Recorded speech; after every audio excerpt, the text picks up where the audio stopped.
Hi! Hello! నమస్తే. Welcome back to our channel. నేను Sirisha. Present జనరేషన్‌లో చాలా మంది వుమెన్స్ అయినా, మెన్స్ అయినా వెయిట్ పెరిగిపోతుంటారు. వెయిట్ గెయిన్ అవుతుంటారు. స్ట్రెస్ వల్లో, ఫుడ్ హ్యాబిట్స్ వల్లో తెలీదు.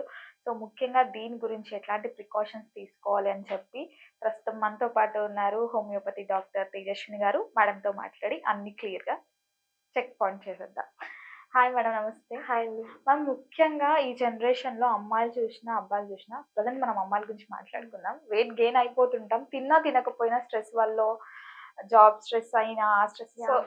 చాలా ఉంటాయి ఎక్సెట్రా. సో, ముఖ్యంగా ఎందుకు గెయిన్ అవుతుంటాం అంటాం? ముఖ్యంగా చూసుకుంటే అమ్మాయిలు ఆఫ్టర్ మ్యారేజ్ తర్వాత, డెలివరీ తర్వాత కూడా విపరీతంగా పెరిగిపోతుంటారు. ఏమన్నా అంటే, నీకు ఏ స్ట్రెస్ లేదు అందుకే నువ్వు పెరిగిపోయావు" అని. సో, ముఖ్యంగా ఏంటంటారు రీజన్ అసలు? అసలు ఆఫ్టర్ మ్యారేజ్ తర్వాతనే వెయిట్ గెయిన్ అనేది నేను ఒప్పుకోననమాట. హ్మ్. అంటే కొంతమంది వెయిట్ గెయిన్ అవుతారు. కొంతమంది నార్మల్‌గానే లైఫ్ లీడ్ నార్మల్‌గా. చేస్తుంటారు. అది డిపెండింగ్ అపాన్ దేర్ కండిషన్ ఉంది. దేర్ బాడీ, దేర్ కండిషన్ ఉంది. కొంతమంది మ్యారేజ్ తర్వాత ఇంకా యాక్టివ్‌గా ఉంటారు. హ్మ్. నార్మల్‌గా ముందు ఒప్పేసుకున్న దాని తర్వాత వెయిట్ లాస్ అవ్వడం ఇలాంటివి చేస్తుంటారు. కొంతమందికి ముందు అన్నీ ఫాలో అవుతున్న స్ట్రిక్ట్ డైట్‌తో ఉండి తర్వాత ఒబేస్‌గా అయిపోతూ ఉంటారు. ఇది వాళ్ళ కండిషన్ బట్టి ఉంటుందనమాట. హ్మ్. అసలు ఎందుకు వెయిట్ గెయిన్ అవుతారంటే మెయిన్‌గా వాళ్ళకి హార్మోనల్ ఇంబాలెన్స్ అంటాం. హ్మ్. నార్మల్‌గా రెగ్యులర్‌గా వాళ్ళు డైలీ ఫుడ్ హ్యాబిట్స్ రెగ్యులర్‌గా ఉండి, ఇంకా స్ట్రెస్ లెవెల్స్ కానివ్వండి, ఎక్సర్సైజ్ కానీ డైలీ చేస్తున్నప్పుడు వాళ్ళకి హార్మోన్స్ అనేటివి బ్యాలెన్స్‌డ్‌గా ఉంటాయి. హ్మ్. కొంతమందిలో ఎలా ఉంటాయి, ఇలాంటివి ఏమి చేయకుండానే హార్మోన్స్ అనేటివి ఇంబాలెన్స్ అవుతూ ఉంటాయి. అంటే హెచ్చుతగ్గులు జరుగుతూ ఉంటాయి. హ్మ్. ఇలాంటి వాళ్ళలో ఏం జరుగుతుందంటే మెయిన్‌గా మనం తిన్న ఫుడ్ మొత్తం ఎనర్జీగా కన్వర్ట్ అవ్వకుండా ఫ్యాట్ లాగా కన్వర్ట్ అవుతుంది. హుహు. అందుకే వాళ్ళు బరువు పెరుగుతూ ఉంటారు. ఒబేస్‌గా అయిపోతూ ఉంటారనమాట. హ్మ్. కొంతమందిలో ఇది కొన్ని ప్రాబ్లమాటిక్స్ వల్ల ఉండొచ్చు. కొంతమంది నార్మల్ హార్మోనల్ ఇంబాలెన్స్ వల్ల అయ్యుండొచ్చు. హ్మ్. ఇప్పుడు పీసీఓఎస్ ఉన్న వాళ్ళే అనుకోండి. వాళ్ళకి పెళ్ళికి ముందు మీరంటే మ్యారేజ్‌కి ముందు పీసీఓఎస్ లేదు వాళ్ళకి. హ్మ్. అట్ ఏ టైమ్ మ్యారేజ్‌లోనే స్టార్ట్ అయిందని చెప్తుంటారు. అంటే హ్మ్. అది ఆల్రెడీ ఉంది. కానీ అప్పుడు మాత్రం అప్పుడు డయాగ్నోస్ స్టార్ట్ అయింది. అయిందనమాట. ఓకే. ఓకే.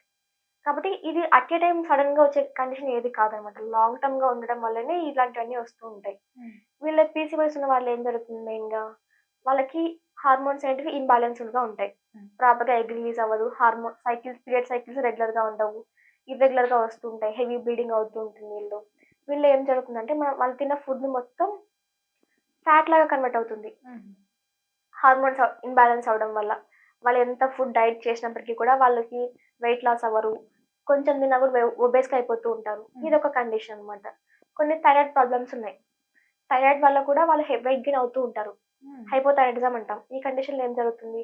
వాళ్ళు ఏం ఫుడ్ తీసుకున్నా, ఎంత తక్కువ ఫుడ్ తీసుకున్నా, ఎక్సర్‌సైజ్ చేసినప్పటికి కూడా వాళ్ళకి హార్మోన్ ఇంబాలెన్స్ వల్ల థైరాయిడ్ హార్మోన్ ఇంబాలెన్స్ వల్ల వాళ్ళకి వెయిట్ గెయిన్ అనేది కామన్‌గా ఉంటుంది. హ్మ్. అంటే కొన్ని డిసీజ్ ఫ్యాక్టర్ వల్ల వాళ్ళకి వెయిట్ గెయిన్ వస్తుందన్నమాట ఈ హ్మ్. కండిషన్స్‌లో. కొంతమంది ఏం చేస్తుంటారు, ఇలా హార్మోన్ ఇంబాలెన్స్ ఏం లేకపోయినా కూడా ఖాళీగా కూర్చొని ఎలాంటి ఎక్సర్‌సైజ్ లేకుండా కూర్చొని తినడం అనేలాగా ఉంటారు. అలాంటి వాళ్ళు ఏం జరుగుతుంది, ఒబేస్‌గా అయిపోతూ ఉంటారు. తిన్నది హ్మ్. మొత్తం ఫుడ్ లాగా తిన్న ఫుడ్ మొత్తం ఫ్యాట్ లాగా కన్వర్ట్ అవుతుంది. హ్మ్. ఒబేస్‌డ్‌గా అయిపోతూ ఉంటారన్నమాట వీళ్ళు. హ్మ్. ఇలా ఉన్నా కూడా ప్రాబ్లమాటిక్ కండిషన్ అన్నమాట. హ్మ్. కొంతమంది నేచురల్‌గా ప్రెగ్నెన్సీ తర్వాత బేబీ డెలివరీ అయిన తర్వాత వెయిట్ గెయిన్ అవుతుందని చెప్తుంటారు. హ్మ్. అవును. కొంతమంది ఎలా ఉంటుంది, ప్రెగ్నెన్సీ టైమ్‌లో వెయిట్ గెయినింగ్ కామన్ అన్నమాట. హ్మ్. అది ఉన్న హార్మోనల్స్‌కి ఫ్లక్చుయేషన్స్ వల్లనో, లేదంటే బేబీ గ్రోత్ అవ్వడం వల్ల, తినే ఫుడ్‌ని బట్టో ప్రెగ్నెన్సీ టైమ్‌లో కొంతవరకు వెయిట్ గెయిన్ అనేది కామనే. 15 కేజీస్ వరకు వెయిట్ గెయినింగ్ నార్మలే. ఎందుకంటే బేబీ గ్రోత్ అవుతుంది. దాంతో పాటు వాళ్ళు ఎక్కువ ఫుడ్‌ని కన్జ్యూమ్ చేస్తుంటారు కాబట్టి, ఇది ప్రెగ్నెన్సీ టైమ్‌లో వెయిట్ గెయినింగ్ కామన్‌గానే ఉంటుంది. హ్మ్. కొంతమంది ఏం చేస్తారు, ప్రెగ్నెన్సీ కంటే ముందుగానే ఒబేస్‌గా ఉంటారు కదా! హ్మ్. అవును. వాళ్ళేం చేస్తుంటారు, ఈ ప్రెగ్నెన్సీ టైమ్‌లో ఇంకా ఒబేస్‌గా అయిపోతూ ఉంటారు. ఇంకా ఓవర్‌గా తినా? ఇంకా ఓవర్‌గా హ్మ్. తినడం వల్లనే కాదు, ఇలా ఈ టైంలో కామనే ప్రెగ్నెన్సీ టైమ్‌లో వెయిట్ అదే. గెయినింగ్ కామన్‌గానే ఉంటుంది. హ్మ్. నెక్స్ట్ ప్రెగ్నెన్సీ తర్వాత డెలివరీ తర్వాత ఎలా ఉంటుంది వాళ్ళకి? నార్మల్‌గా మన ఓల్డెన్ డేస్‌లో ఎలా చేసేవాళ్ళు? డెలివరీ తర్వాత వాళ్ళ వర్క్ వాళ్ళు చేసుకునేవాళ్ళు. హ్మ్. బ్రెస్ట్ ఫీడింగ్ అవ్వనివ్వండి, హ్మ్. డైలీ యాక్టివిటీస్ కానీ చేసుకునేవాళ్ళనమాట. ఇప్పుడు మదర్ ఇన్ లా కానీ, అవును. ఇలా వీళ్ళందరూ ఎవరో ఒకరుంటున్నారు. ఎవరో ఒకరు ఉంటారు. వాళ్ళ 6 మంత్స్ వరకి. 6 మంత్స్ వరకు బెడ్ రెస్ట్ అని కంప్లీట్‌గా వర్క్స్ ఏమి లేకోకుండా అని చెప్తుంటారు. ఇలాంటి టైంలో ఏమవుతుందంటే వాళ్ళు ఎక్కువగా బేబీకి ఫీడ్ చేయాలన్నప్పుడు వాళ్ళు ఎక్కువ ఫుడ్‌ని తీసుకోవాల్సొస్తుందనమాట. హ్మ్. ఎలాంటి ఎక్సర్‌సైజ్ అనేటివి ఏది ఉండదు. అప్ టు 1 ½ 2 మంత్స్ వరకు వాళ్ళు రెస్ట్ తీసుకున్నప్పటికి దాని తర్వాత స్టార్ట్ చేయాలి వాళ్ళు డైలీ యాక్టివిటీస్ వాళ్ళంతటికి వాళ్ళు వర్క్ చేసుకోవడానికి స్టార్ట్ చేస్తుండాలనమాట. ఇలా చేస్తున్నప్పుడు మొత్తం బెల్లీ ఫ్యాట్ అవ్వనివ్వండి, ఏదైతే ప్రెగ్నెన్సీ టైమ్‌లో ఫార్మ్ అయి ఉంటదో అది మొత్తం వాళ్ళకి తగ్గిపోతూ ఉంటుంది. అప్పుడు వాళ్ళు మళ్ళీ నార్మల్‌గా వచ్చే అవకాశం ఎక్కువగా ఉంటుంది. హుహు. ఇలా డెలివరీ తర్వాత వాళ్ళు ప్రాపర్‌గా ఎక్సర్‌సైజెస్ చేస్తుండడం పాటు, ప్రాపర్‌గా న్యూట్రిషియస్ ఫుడ్ తీసుకున్నట్టయితే వాళ్ళు వితిన్ 1 ఆర్ 2 ఇయర్స్‌లో మళ్ళీ నార్మల్‌గా వచ్చేస్తారనమాట. బిఫోర్ ప్రెగ్నెన్సీ ఎలా ఉన్నారో అలా వచ్చేస్తూ అవకాశం ఎక్కువగా ఉంటుంది.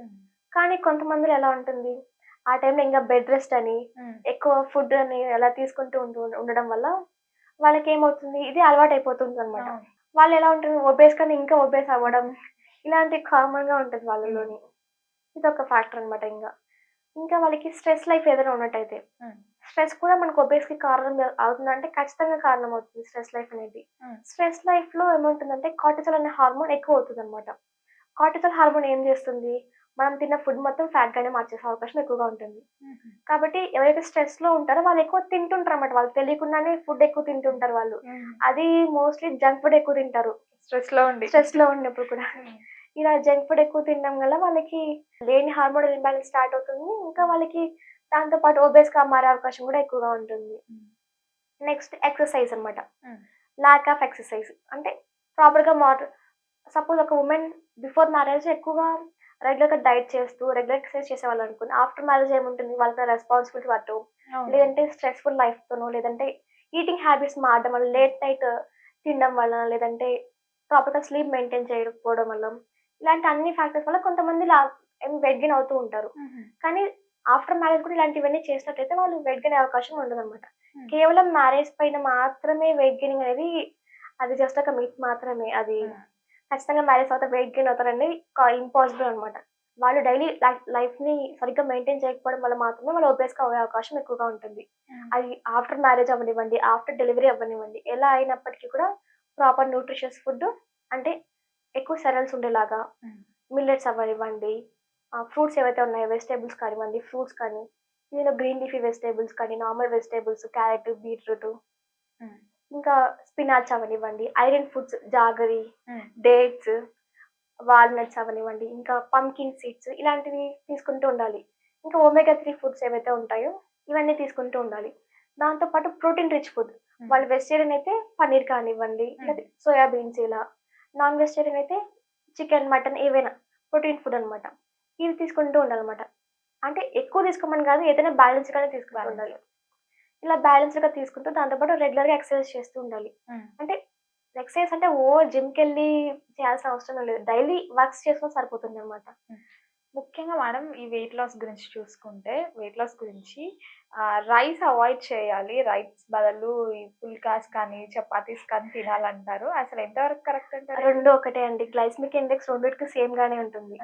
రైస్ ఎలా ఉంటుందో చపాతీ కూడా సేమ్ ఎఫెక్టే చూపిస్తుంది. రెండిట్లో కార్బ్సే ఉంటాయి. రెండిట్లో సేమ్ గ్లూకోజే ఉంటుంది. ఇలా రైస్ తిన్నంత మాత్రాన వెయిట్ గెయిన్ అవుతారు, చపాతీ తింటే వెయిట్ లాస్ అవుతారనేది అది జస్ట్ ఒక అందరూ అనుకునే అపోహ మాత్రమే. అదేం కరెక్ట్ అయితే కాదు. సో ఎట్లాంటి ఫుడ్ తీసుకుంటే మరి వెయిట్ లాస్ అయ్యే ఛాన్సెస్ ఉన్నాయి? వాళ్ళు వెయిట్ లాస్ అవ్వాలంటే మెయిన్‌గా ప్రోటీన్ రిచ్ ఫుడ్ తీసుకుంటుండాలి. ఆయిల్ కంటెంట్ తగ్గించుకుంటుండాలి. ఫ్యాటీ ఫుడ్స్‌ని అవాయిడ్ చేస్తుండాలి. జంక్ ఫుడ్ అవ్వనివ్వండి, వీటిల్ని అవాయిడ్ చేసుకుంటుండాలి. ఇంకా స్ట్రెస్ లైఫ్‌ని తగ్గించుకుంటుండాలి. స్మోకింగ్, ఆల్కహాల్ హ్యాబిట్స్ ఉంటే ఆ హ్యాబిట్స్‌ని కంట్రోల్ చేసుకుంటూ ఉండాలి. ఇలా ప్రాపర్‌గా స్లీప్, లైఫ్ స్టైల్ ప్రాక్టీసెస్ వల్లనే వాళ్ళ వెయిట్ లాస్ అనేది ఈజీగా అవుతుంది వాళ్ళకి. మేడం ఓవరాల్‌గా మాకున్న వెయిట్ గెయిన్ ప్రాబ్లమ్‌కి, వెయిట్ లాస్ అవ్వడానికి చాలా మంచి టిప్స్ చెప్పారు. Thank you so much.